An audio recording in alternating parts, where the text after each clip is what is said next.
feeling happy? Happy! Or maybe I should ask, are you content? Because probably in this time of the year, this is the question that we've been asking ourselves quite a lot. You know, the year is coming to an end. You had your goals this year. Maybe you matched your goals. You matched some you missed. And then there's a new year starting soon. And usually at the beginning of the new year, you have New Year's resolution, you have some things that you want to see happen in your life, to be fully content. And so I don't know this evening if you would rate your life on a scale from 1 to 10. If you're content, if you're fully happy, what score would you give to your life? Maybe a 10. 10 out of 10, everywhere. I want to get to know you after the service. Please come to me. I need to know your secret. Probably there's some area in your life where you have a 10 because you had a great year and you saw breakthrough. But there are other areas you've been waiting for breakthrough maybe for years and still waiting. Maybe when it comes to business, maybe in your relationship, in your marriage, with your children. And you know what I recognize also in my life, when I rate my life on a scale and I see I'm on a 7 in some area, I usually have an idea of what should happen in my life to bring me to another level. I call that the bang. You know, we are waiting on the big bang in some area, and this bang will bring us into a new level. You know, a couple of years ago, actually it's been long years ago, when I first met my wife, she was sweet 15. Teenage love. I was sweet 17. And yeah, I know. I'm 27, so just 10 years ago. No, not. But my wife, I remember, she was a teenager, and so during 2 or 3 years in a row, during the summer holidays, she went on a campground in France, and she told me that she went there to learn some French. Later on, I went there to visit her, and the people actually looking after the campground were Swiss-German. So, you know, about French, okay. So she was there to do some work. And so I went down and visited her over the summer holidays. And so the guy who is looking after the camping is showing me around, and he's showing me the campground, and he's showing me the caravans and the pool and everything. And to be honest, it was everything a little bit old, you know, a bit wear down. It was not so nice anymore. And this guy told me all the great vision, you know, here, you know, I'm dreaming of doing this and that and all of this and renovation and new things, and all the people will come. And then I asked him, hey, but how are you going to do this?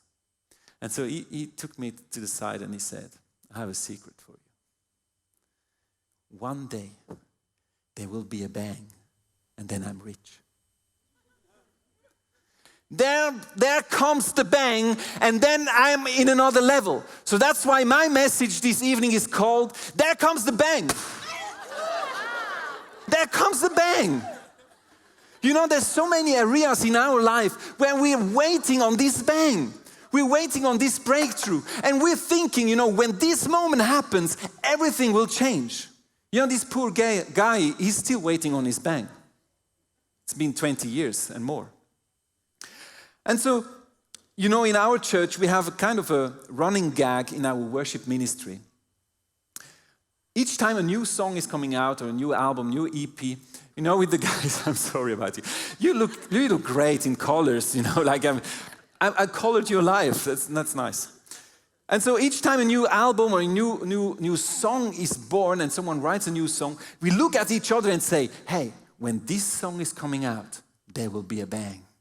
And so we're kind of, you know, when this song is coming out, then, you know, this is another level. And this comes from actually something that happened in our church 10 years ago. Who was here when we were in the old Mark Hall? You remember still? Yeah, some of you were there. The old Mark Hall. We loved the old Mark Hall. And in 2010, we had an album recording for a Swiss-German album. Maybe you haven't really heard the songs because Swiss-German, but the album was called Aus der Tiefe von meinem Herz. Aus der Tiefe von meinem Herz. Say after me, Aus der Tiefe von meinem Herz. Yes. And I remember, for us, this album, I brought some video footage, and you will even see Dave like young as, yes, you can't even recognize him. And I remember, we put lots of energy in this album. It was for a long time the first album recording that we did live in the hall, and I was responsible for producing the album. So that night I was quite tense when the things happened on stage. I was in the crowd, and I was like, are they really singing the songs right and all the things? And so I was concentrated, and then this lady comes, maybe you know her, Susan Bogenmann from our church. She's a great lady. She's like a prayer warrior. Like when I'm grown up, I want to be like her. She's amazing. She's a prophet. She's a prayer warrior. I love her. She's a great woman. And so I'm there during the worship, concentrated on everything that happens, and then she comes to me. And when someone like her comes to you very close, there's something important in the air. So I was there. She came to my ear because it was quite loud, and she said to me, Nick, when this album is coming out, there will be a bang. And I went back to our worship team and I said, you know what, guys? This album is going to bring us into a whole other level. Well, this album came out. And to be honest, over the last 10 years, there have been many bangs happening in our worship ministry. I mean, we've grown, and there's new songs, and it's going from level to level. So there's been lots of bangs, but the question is, what is a bang? What am I expecting when I think there's the bang and then everything will be different? What really am I talking about? And interesting enough, about a month ago, in one of our staff meetings on a Tuesday morning, Leo showed us a voice message from Saras Bani. He's one of the pastors in Malaysia who spoke at our church this year at conference and different times. And he had an impression about our worship. So that was 10 years after chasing this bang, He had the following impression on our worship. And so I brought you a short part of his voice message. So listen to Saras Bani. But the second type of songwriters and worship movement is that they write global songs. And I feel like ICF needs to write more global songs, not just movement songs. And one of the things is that you need to do that one song that really puts you on the map. Elevation had that one song, Planet Shakers had that one song, and Hillsong had that one song. Come on, guys! It's just that one song. Dave, team, Tamara, it's easy, it's just one. Or do I have to start writing the songs to make it happen? I've been telling them, just one song. And he says, the one song that puts you on the map, like everyone else. And I was listening to that in the staff meeting, and it made me think a little bit. The one song that will put you on the map. And I went home that day and I thought, all right, am I chasing after the one song, or am I chasing after the one? Because we can chase after lots of things in our life. The breakthrough, the one thing, the thing that will change everything, the thing that will bring me into my destiny, into my purpose, into the things that I believe God has in store for me. And I've been chasing that for the last 20 years, and I'm close to giving up because God doesn't show me this one thing. But meanwhile, am I chasing the one? He's the one who has already put you on the landmark. He has already put you there. And so, when I was thinking about this Advent season, like this season where we are going towards Christmas, there's lots of expectation in this season because Advent means arrival, and an arrival always sparks expectation. And I don't know how you are going into this time now that you are maybe full of expectation what Jesus could or should do in your life. And when I read the Christmas story, right at the start, there's a little verse that maybe you haven't really read yet, or you didn't take really as an important verse, but I think this verse sets the tone of this season that we're in. And we have here the wise men. They have been looking for Jesus, and we read in Matthew 2:2 the following. They say there, "Where is the one who has been born King of the Jews? We saw his star when it rose, and we have come to worship him." So we see these wise men. They've been looking for this king, and they've come not to get something from him, but to worship him. So, and when you, yes. So it's not the one thing. When you worship, you don't have your hands like this. It's not, "Give me, Jesus, the thing that I need to go to the next level. Give me this thing that I've been waiting for years." When you worship, you have your arms up there, saying, "I have nothing to bring than just myself. And I want to meet you, God. I want to surrender." And David, when it comes to worship, I think David, he is called in the Bible a man after God's heart. And we all know David didn't have his life all together. I mean, he did big mistakes, but still he's called a man after God's own heart. And I believe it is because he knew how to worship. And so I think for God, it's probably more important that you know how to worship than how to behave first. So we read in Psalm 63 the following when it comes to David. "You, God, are my God. Earnestly I seek you. I thirst for you. My whole being longs for you. In a dry and parched land where there is no water, I have seen you in the sanctuary and beheld your power and your glory. Because your love is better than life." So these are powerful words of David. He says, your love is more important than life. It's more important than the stuff, the things that I can get, that I want to have, like my life. Your love is more important than that. Talking about priorities, David had them right. And then he said, "My lips will glorify you. I will praise you as long as I live, and in your name I will lift up my hands." And maybe you have been coming to this church for a couple of weeks, a month, or years, and you've been thinking, why are people lifting up their arms in worship? Is that kind of a gimmick, something that we're doing because we're doing it? No, this is a sign of surrender. Worshiping is about surrendering to this one God, because this God, first and foremost, he wants to know you. He doesn't want to know you, to use you first. First, he wants to know you. So when we worship like this, we come as we are. And we say, "God, here I am. Whatever is on your agenda. I'm not going after the one thing. I'm going after the one." Because he is the one. When he made you, there was a big bang in heaven. And every time he looks at you, it bangs everywhere. Don't wait on the big bang that will put you on the map. He has put you on the map already. So I want to tell you this evening, and you have probably heard that a couple of times, but take this truth.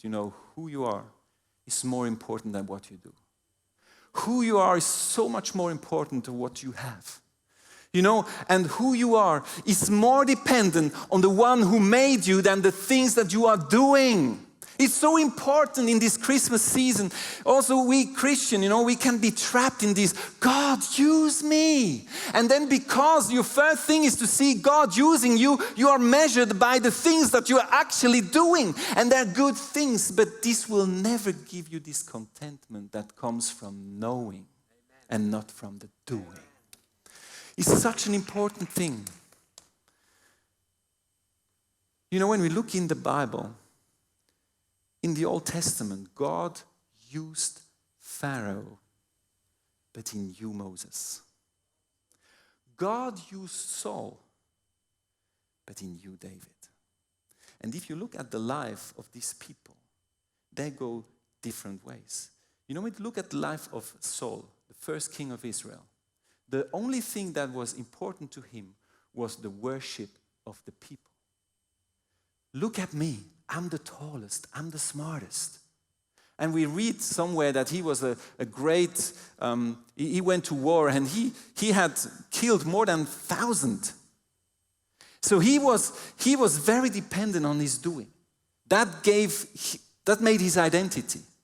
So the praise of the people was important to Saul, but to David it was important that people actually became worshippers of God, not worshiping him. So the first thing that David did when he became king, he brought the Ark of the Covenant to Jerusalem. And he made a statement with that. He said, you know, in my kingship, this is the center. It's the presence of God. It's not about me. It's not about me. And when we look at that in this episode where David and Saul are working together, we see the difference when someone is going after the one thing, after the victories, then things tend to turn bad when someone comes along who is better than you. So you start to, because that's the thing that defines you. So we read that in 1 Samuel 18, we had David coming back from a war, and he won great victories for the people of God.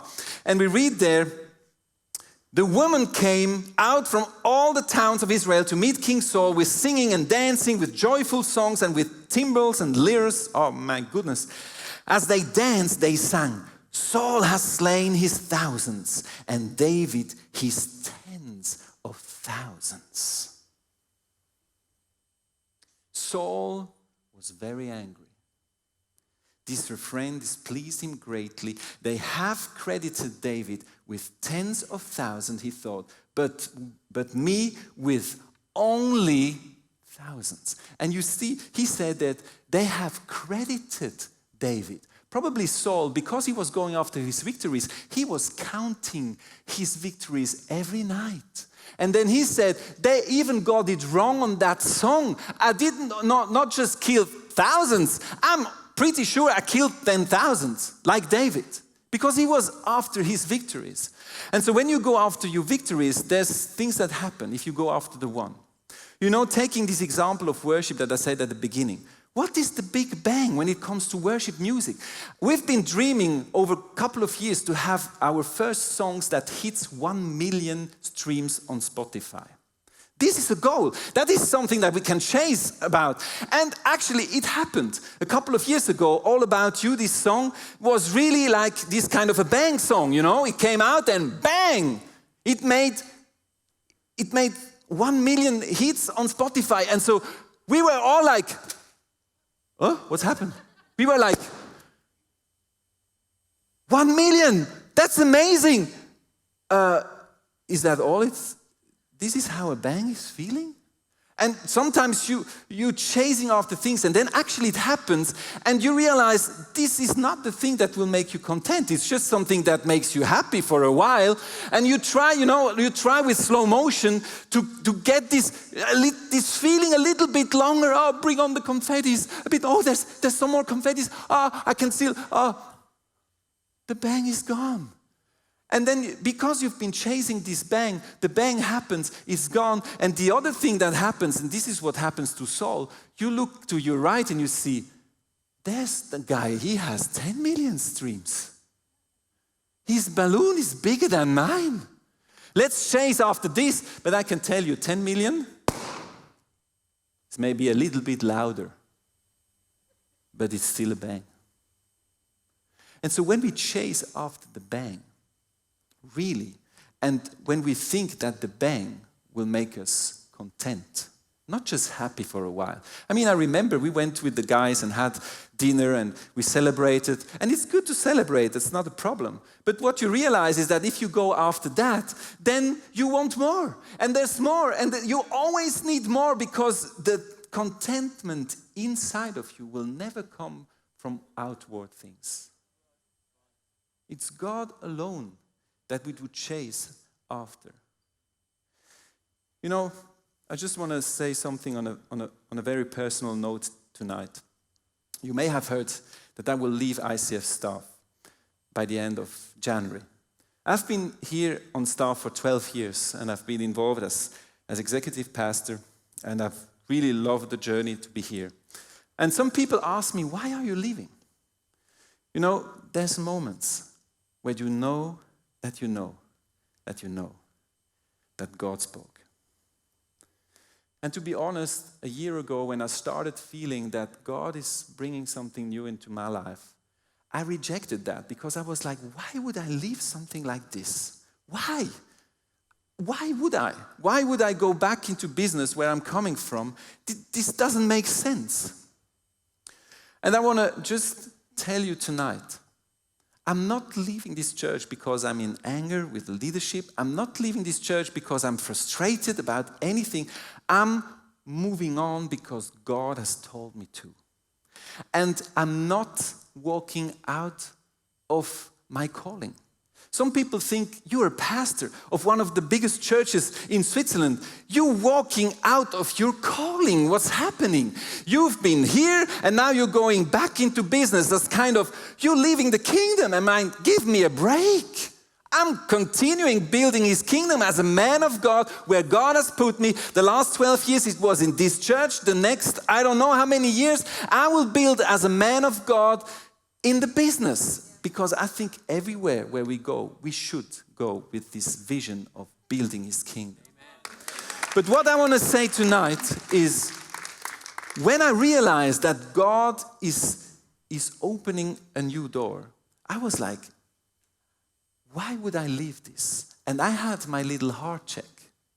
Because suddenly I was confronted with, what? Is it the stage that holds you back? And I'll be really honest tonight. You know, I've been standing on this stage for a couple of years. And, you know, sometimes these things can define you if you're not careful.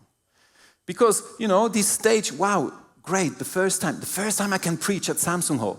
And then you preach and you walk down and you think, okay, now what's next? Conference maybe? International, traveling, ministry, whatever? If you chase the stage, you will always want to go for a bigger stage. And I realized that was my heart check in this moment where I had to say, you know, God, I don't want these things to hold me back because it's not about that. It's not about the one thing. It's not about fame. It's not about people recognizing me and saying, hey, you're a great preacher. No, it's not about that. It's about me as a man of God. I want to chase after the one. And sometimes there's decisions involved that in the first moment they don't make sense. But I'd rather be in that place. And I want to encourage you. Don't chase after the one thing that defines you. Chase after the one. And you know, if you want to see a bang from close, you should be staying close to the one who actually does the bang. The blaster, you call it, you know. I was thinking about David. You know, if there's one guy who wrote the one song, then probably his name is David. Psalm 23. I don't know, it's not counted by streams on Spotify, but it made it into the Bible. So I think this psalm is the most known psalm, but I think David didn't go with his harp into the wild and thought, God, today is the day. I will write the one song. Give me the melodies. Give me the words. Give me everything that will put me into the Bible with this song. No, David was a man after God's own heart. So when he went into the wild with his harp, he was chasing after God. And so if you want to see a bang happening in your life, the highest probability that you will see it happen is when you stay as close as possible to the blaster. That's what happens. And that's exactly what the Bible tells us in Matthew 6. It says there, what am I trying to do is nothing other than get you finally to go off your worries, to stop constantly trying to get something, achieve something, become something. You see this, I want to get this. There's something driving these people here. You know, I want to get somewhere. I want to be someone. I want to experience something. People, and it continues, people who don't know God create problems with all of this. Who don't know God. And it's not about people who don't believe that there's a God somewhere. It talks about people who don't know God. That's what I said a couple of minutes ago. The most important thing in life is that you actually get to know God. Why? Because it says then here, but you know your Father in heaven, and you know how much He loves you. Put your life under His loving reign. Leave everything else to His fatherly care. Because if you get to know Him, you will know how much He loves you. And you will know that He actually knows exactly what you need and when you need it. You know, when we lift up our hands in worship, it's a sign of surrender. But this sign is also a sign of victory. I mean, if you follow your soccer team in the stadium and they're scoring a goal, you will probably do this. And the cool thing is, you know, in worship, to lift up your hands means both. The moment you lift up your hands in surrender before God, you will find your victory in Him. You will find your victory in Him. So, you know, don't bother chasing after your victories. Chase after God and trust Him that He will bring you to the place where you belong. And you know, to finish up this message, I want to finish on an honest note. You know, I'm not the one here telling you that everything that we wish in life will happen. It's just a reality. There are a couple of things in our lives that we are chasing after, that we are longing for, that will maybe never happen. We don't believe in a God who heals, who saves only if I put some coins into the thing and then everything that I need comes down. We don't just believe in a God who heals, we just believe in God. Full stop. And there are some things in our lives that we will maybe never see happen. But I'll tell you something.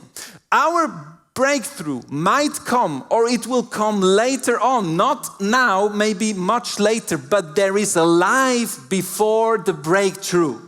And I'm sick of seeing people living to 80% of their possibilities because they're still waiting on the breakthrough.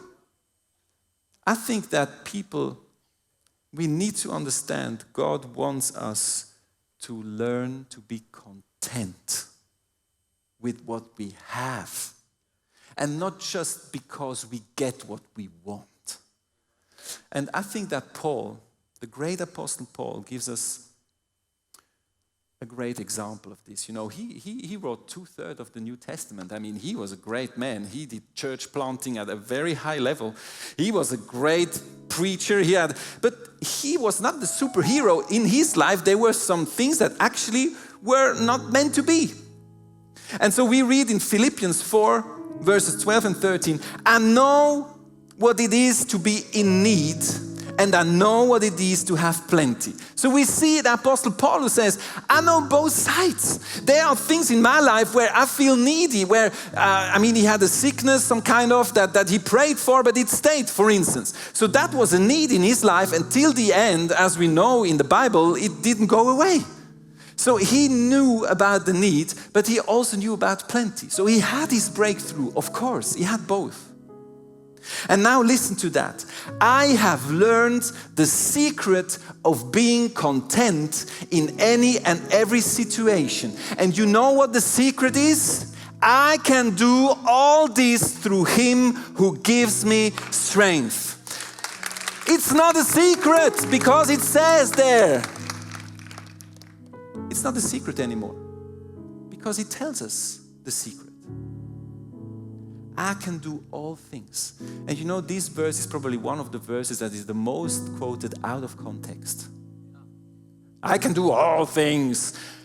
Yes, I can also do the things that are not really cool. The things where there's need. The things where there's no breakthrough. The things where there's no healing. The things where I'm losing someone who was dear to my heart. I can do all things. I have learned to be content. Why? Because I'm chasing after the one. I'm chasing after the one. And you know, for this Advent season, that's, you know, this might be my last message here. And I was really reflecting on that today, actually. But then I said, you know what? Then this is exactly the message that I want to leave you with. Chase after the one. Don't chase after the one thing. Chase after the one. Learn to worship with outstretched arms. Getting to know Jesus. And you will learn to go through all things through His strength. And so for the next couple of minutes, I want to give you an opportunity. We have the cross there. We have some papers. And maybe you've been sitting here over the last couple of minutes and you realize there are some things in your life that you've been chasing after. Maybe long wishes that you have carried with you for years. And I want to encourage you tonight to let it go. Because I believe in the moment where we let go at the cross, we're open to receive. Even if it's something else, that we're ready to receive our bang. So for the next couple of minutes, if you want, you don't have to, you can stay seated or just continue worshiping with the band. But you can go to the cross, write the things down on a paper and bring them to the cross. And do this exchange at the cross. This exchange of the needs, the expectation with the contentment that comes through Jesus at the cross. Let's do this, okay? And he will sing a song that actually perfectly matches my message, and we didn't even plan it. It's Psalm 23 that we will hear now. So let's take this moment. I really believe this is it's really a holy moment where people, this decision, the things that you are letting go are actually powerful and are significant for also this new year that is coming up, okay? So let's do this together. You know what? Our next generation should be more educated than us. They should be more equipped than us, more empowered than us. They should be smarter. They should have bigger dreams. See further, go further. That's normal. That's how it should be. Every one of us will ultimately leave what we live. Not just what we do, but the spirit in which we live.